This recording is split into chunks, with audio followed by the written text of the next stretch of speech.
Hello दोस्तों, जय हिंद। आज हम आपके लिए एक बहुत ही विशेष टॉपिक लेकर आए हैं जिसका नाम है BBT. It means valence bond theory. तो आप समझ जाइए बीबीटी का मतलब क्या होता है, बैलेंस बॉन्ड थियरी। ठीक है, बहुत ही अच्छा टॉपिक है, बहुत ही विशेष टॉपिक है आपके लिए। कई बार बोर्ड एग्जाम में पूछा भी गया है।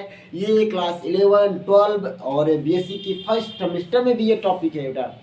बीएससी में भी है और आपके इंटर लेवल के बच्चों के लिए है, 11th के बच्चों के लिए है। बहुत सारा और बहुत ही मशहूर कह सकते हैं टॉपिक है जिसका नाम है बीबीटी। इसका मतलब बैलेंस बॉन्ड थ्योरी। आइए समझते हैं बैलेंस बॉन्ड थ्योरी है क्या और ये इसे किसने दिया था और किसने बताया था। ठीक है, तो मैं आपको बता दूं, सबसे पहले जो है इसको इंट्रोड्यूस्ड किया था बेटा हिटलर ने किया था। हिटलर ने किया था 1927 में। हिटलर ने सबसे पहले इसको इंट्रोड्यूस किया था और उसके बाद में इसको एक्सप्लेन दिया था। एक्सप्लेन किया था पाउलिंग ने 1931 में इसको एक्सप्लेन किया था। ठीक है, इंट्रोड्यूस किसने किया, इसके बारे में बताया किसने, हिटलर ने 1927 में 1927 में इसको बताया था। उसके बाद में इसको एक्सप्लेन किया गया पाउलिंग के द्वारा 1931 में। तो आप समझ रहे होंगे कि मैं क्या बता रहा हूं। ठीक है, ये जो आपका बैलेंस बॉन्ड थियरी है सबसे पहले इंट्रोड्यूस किया गया है हिटलर के द्वारा, जिसका नाम है, अच्छा, दो वैज्ञानिक थे, हिटलर एंड लंदन के द्वारा इसे इंट्रोड्यूस किया गया था और पाउलिंग के द्वारा इसको एक्सप्लेन किया गया है। ठीक, तो बैलेंस बॉन्ड थ्योरी है क्या उसको जान लेते हैं। हिटलर ने क्या बताया, पाउलिंग ने क्या बताया, उसके बारे में आइए हम समझते हैं। ठीक है, सबसे पहले जानिए जो बैलेंस बॉन्ड थ्योरी होती है, बैलेंस बॉन्ड थ्योरी है, इसको किस बेस पर है यह बताया गया, ओवरलैपिंग के लिए बताया गया है। और ओवरलैपिंग से होती है कोवैलेंट बॉन्ड की फॉर्मेशन। तो आप समझ जाइए कि इस चैप्टर में इस विशेष टॉपिक में हम पढ़ने वाले हैं overlapping, it means covalent bond. क्योंकि पहले भी हम आपको इस वीडियो में बता चुके हैं कि ओवरलैपिंग क्या होती है, ओवरलैपिंग कैसे होती है, और ओवरलैपिंग के द्वारा ही तो कोवैलेंट बॉन्ड की फॉर्मेशन होती है।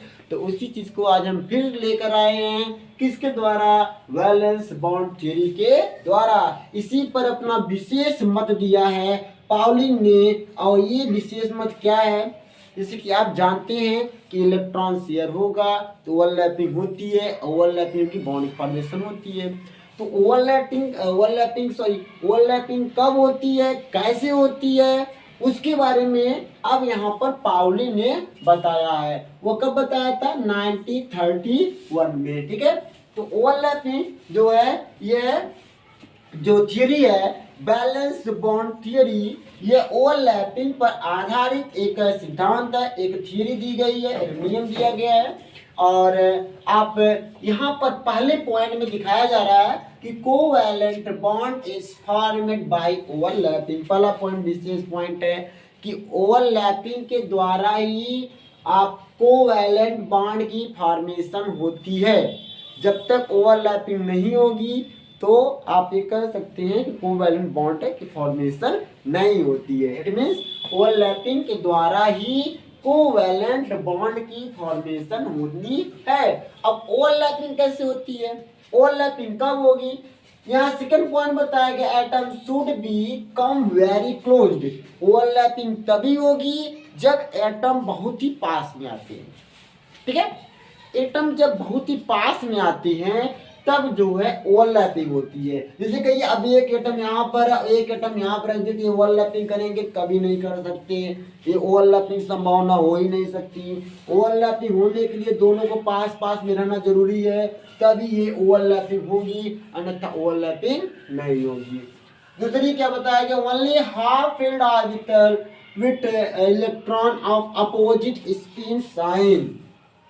ओनली हाफ फील्ड ऑर्बिटल, केवल अनपेयर्ड इलेक्ट्रॉन, हाफ फील्ड मतलब समझ जाइए अनपेयर्ड इलेक्ट्रॉन्स जो होते हैं वही केवल ओवरलैप्स करते हैं।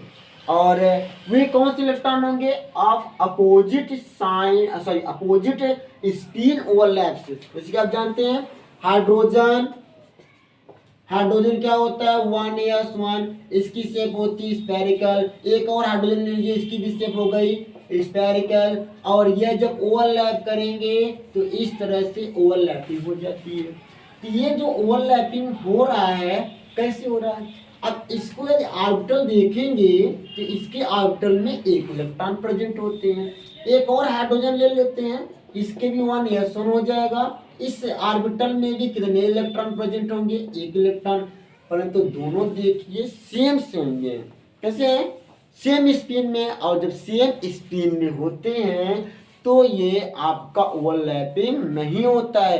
सही मायने में बीवीटी में बताया गया है, बैलेंस बॉन्ड थ्योरी में बताया गया है पाउलिंग के द्वारा कि ये दोनों यदि अपोजिट स्पिन में होते हैं तभी ओवरलैपिंग होगी। अगर ये सेम स्पिन में होंगे तो यह ओवरलैपिंग नहीं होगी। इट मीन्स यहाँ पर अगर ये अपर डायरेक्शन में है तो ये होना चाहिए आपका लोअर डायरेक्शन, तभी इसमें क्या होगा, इस तरह से ओवरलैपिंग होती है। अन्यथा ओवरलैपिंग के चांसेस क्यों नहीं होती है। अब कहेंगे सर जी क्यों नहीं होती, प्रश्न होता है कि अगर ये सेम साइन में होंगे तो क्यों नहीं होगी। तो मैं आपको बता दूं, जब सेम साइन में होते हैं तो ये रिपल्स कर जाते बेटा, तो अट्रैक्शन नहीं होता, आकर्षण होगा नहीं, और जब आकर्षण नहीं होगा तो ओवरलैपिंग नहीं होगी। ठीक है, तो सेम साइन होने पर इनमें आकर्षण न होकर के प्रतिकर्षण होता है, यानी कि ये एक दूसरे को रिपल्स कर देते हैं और यहाँ पर ओवरलैपिंग नहीं हो पाती। इसलिए यहाँ पर बताया गया है कि जब इलेक्ट्रॉन आपके अपोजिट स्पिन में होते हैं तभी ओवरलैपिंग होती है। जब इलेक्ट्रॉन आपके अपोजिट स्पिन में होते हैं तभी ओवरलैपिंग होती है। ठीक है, तो अब ये आपका ये चौथा पॉइंट बताया जा रहा है, ध्यान समझिएगा। Overlapping must be less than 50%। इसका क्या मतलब है, अब इसका क्या मतलब समझेंगे आप कि overlapping must be less than 50%। तो आप कहेंगे जो ओवरलैपिंग हो रहा है मस्ट बी 50%। 50% मतलब ये है आधे से कम, मस्ट बी लेस देन 50%, आधे से कम ही होना चाहिए। ओवरलैपिंग आधे से कम होगा तभी सही मायने में बॉन्ड की फॉर्मेशन होगी, अन्यथा बॉन्ड नहीं बनेगा। समझिए आप, ये हो गया एक एस सबसेल, ये भी हो गया एक एस सबसेल, इसके मध्य में पाया जाता है न्यूक्लियस।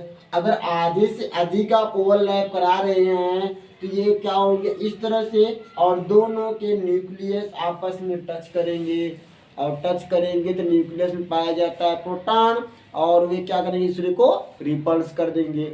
ओवरलैपिंग होगा ही नहीं, और इस तरह से न तो ओवरलैपिंग होगा और ना ही बॉन्ड की फॉर्मेशन होगी। ठीक है, ओवरलैपिंग हम आप कह सकते हैं कि सर ओवरलैपिंग जो भी होगा तब ये 50% से कम ही होगा, मतलब ये ओवरलैपिंग इस तरह से होगा 50% से कम ही होगा, 50% से कम होगा, तभी सही मायने में इनके बीच बॉन्ड की फॉर्मेशन होती है, अन्यथा बॉन्ड की फॉर्मेशन नहीं होती है। तो आप समझ गए होंगे, क्योंकि भाई अगर 50 आप ही समझ जाइए कि अगर 50% से अधिक होगा तो क्या कर सकते हैं, तो वो न्यूक्लियस टच करेंगे, नाभिक तो टच करेगा ही, और जब नाभिक टच करेगा तो क्या होगी एक दूसरे को रिपल्स कर देंगे, जिसका ओवरलैपिंग संभावना नहीं होती है। तो ओवरलैपिंग होने के लिए क्या चाहिए, उनकी जो बॉन्ड बनने के लिए ओवरलैपिंग कितनी चाहिए, 50% से कम चाहिए। ठीक है, ये एक बहुत ही विशेष टॉपिक मैंने यहाँ लिखा है कि ओवरलैपिंग के लिए इस पर ढेर सारे क्वेश्चन बनते हैं बेटा, ढेर सारे क्वेश्चन बनते हैं, ध्यान दीजिएगा। बहुत ही अच्छी बिंदु मैंने लिखा है यहाँ पर, आप पढ़ सकते हैं। लिखा क्या है, extent of overlapping is directly proportional to the strength of bond and bond energy and inversely proportional to the bond length। इसका मतलब समझिए आप, एक्सटेंट ऑफ ओवरलैपिंग, जितनी मात्रा में ओवरलैपिंग होगी, जितनी अधिक मात्रा में ओवरलैपिंग होगी, उसकी बॉन्ड स्ट्रेंथ उतना ही अधिक होगा, उसकी बॉन्ड स्ट्रेंथ जो है उतना ही अधिक होता है। बात समझिएगा। एक्सटेंट ऑफ ओवरलैपिंग, अब आप ओवरलैपिंग जो होगी जितनी ज़्यादा होगी, जितनी ज़्यादा मतलब 50% ज़्यादा नहीं, 50% कम की बात कर रहे हैं हम, 50% ज़्यादा नहीं, ठीक है, 50%, 50% से कम की बात हो रही है यहाँ पर। Extent of overlapping is directly proportional to the strength of bond. तो आप समझ जाइए कि अगर ओवरलैपिंग जितनी अधिक मात्रा में होगी, उसकी बॉन्ड की स्ट्रेंथ उतना ही ज़्यादा, मतलब वह बॉन्ड उतना ही स्ट्रांग होगा, ठीक है, और उसकी बॉन्ड एनर्जी भी अधिक होगी। जब बॉन्ड स्ट्रेंथ ज़्यादा हुआ, सिंपल सी बात, उसकी जो है बॉन्ड एनर्जी भी क्या होगी, मैक्सिमम होगी। वही बताया जा रहा है inversely proportional to the bond length, ठीक है। कहने का तात्पर्य ये है कि यदि ओवरलैपिंग ज़्यादा होगा तो बॉन्ड लेंथ उसकी छोटी होगी, और ओवरलैपिंग कम होगा तो बॉन्ड लेंथ उसकी ज़्यादा होगी। बात समझिए आप। ये क्या है, आपका सेल है, सब सेल है, और ये भी सब सेल है। अब अगर ये इस तरह से ओवरलैपिंग करते हैं, थोड़ा सा ओवरलैप कर लिए, अगर थोड़ा सा ओवरलैप करेंगे तो इनकी जो बॉन्ड लेंथ होगी ये इस तरह से होगी ना। लेकिन अगर ये ज़्यादा मात्रा में ओवरलैप कर रहे हैं, ज़्यादा मात्रा में कैसे ओवरलैप करेंगे, देखिए ये हो गई है कि ज़्यादा मात्रा में, अधिक मात्रा में ओवरलैपिंग। अब ये जो आपके शेप है ये अधिक मात्रा में मिल रहे हैं, जब अधिक मात्रा में मिलेंगे तो बॉन्ड लेंथ क्या होगी, छोटी हो जाएगी। बॉन्ड लेंथ क्या होगी, छोटी हो जाएगी। हमने कल बताया था आपको इसके पहले वाले वीडियो में कि ओवरलैपिंग क्या है। ओवरलैपिंग जब दो एटम्स आपस में मिलते हैं, ये दो एटम आपस में मिलते हैं तो उसी प्रोसेस करते हैं overlapping, the combining of two atom and format overlapping, ठीक है। तो जब दो एटम्स आपस में मिलते हैं, आपस में मिक्स होते हैं तो वही क्या कहलाती है, ओवरलैपिंग कहलाती है। और यहाँ पर जब ये कम मिलेंगे, जब कम मिलते हैं तो बॉन्ड लेंथ ज़्यादा होगा, और अधिक मिल गए तो बॉन्ड लेंथ छोटा हो गया। आई होप आप बात समझ रहे होंगे हमारे क्या कहना चाहता हूँ, ठीक है। तो एक्सटेंट ऑफ ओवरलैपिंग, ओवरलैपिंग जितना अधिक होगा वह बॉन्ड लेंथ उतनी छोटी होगी, और उसका बॉन्ड स्ट्रेंथ उतना ही अधिक होगा, उसकी बॉन्ड एनर्जी उतना ही अधिक होगी, वह बॉन्ड उतना ही स्ट्रांग होगा, ठीक है। और यदि ओवरलैपिंग कम हो रहा है, ओवरलैपिंग कम हो रही, मतलब कि बहुत ही कह सकते हैं कम मात्रा में हो रही है, तब आपकी बॉन्ड स्ट्रेंथ भी कम होगा, बॉन्ड एनर्जी कम होगा, और बॉन्ड लेंथ क्या हो जाएगा, बड़ा हो जाएगा। ये कह सकते हैं जब बॉन्ड लेंथ ज़्यादा हो या बॉन्ड लेंथ बड़ा होता है तब उसकी स्ट्रेंथ क्या होती है, कम होती है, और कह सकते हैं वीक बॉन्ड बनाते हैं, ठीक है। तो हम ये कह सकते हैं भाई कि ओवरलैपिंग अगर अधिक से अधिक हो रही है तो बॉन्ड लेंथ क्या होते हैं, छोटे होते हैं, और वह बॉन्ड स्ट्रांग बॉन्ड बनाते हैं, ठीक है। और ओवरलैपिंग जो है अगर बहुत ही कम हो रही है तो वे वहाँ पर बॉन्ड लेंथ बड़ी होती है और वे वीक बॉन्ड बनाते हैं। कैसे बॉन्ड बनाएंगे, वीक बॉन्ड बनाते हैं। इसके पहले वाले वीडियो में हमने आपको ओवरलैपिंग के बताया था, टाइप्स ऑफ ओवरलैपिंग के बारे में बताया था, ठीक है।